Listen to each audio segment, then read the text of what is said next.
waaw salaamaaleykum. Ah, Malick Ndour, ministre de la jeunesse. Mbaye Mandaw moo la wax ak yow. Malick Ndour, ministre de la jeunesse. yow nga dajale ay jeunesse. grand rassemblement. ñu yaakaar jeunesse boobu da nga leen di orienter à ce que ñu liggéey.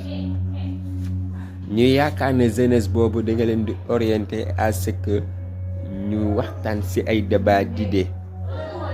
nan lan mën a def ba jeunesse su Sénégal taxaw lu jëm ci wàllum liggéey ak lu jëm ci wàllum njànga.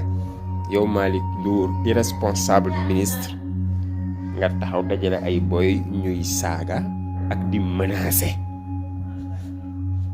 Malick Ndour lan mooy sa njariñ yow ci gouvernement Macky Sall wax ma bi la falee ba tey ban geste laa def laa xamante ne ça concerne la jeunesse. wax ma rek amul leen benn njariñ dañ leen fal nii rek pour uniquement ngeen saaga ak di xaste waaye nag li leen dese bëriwul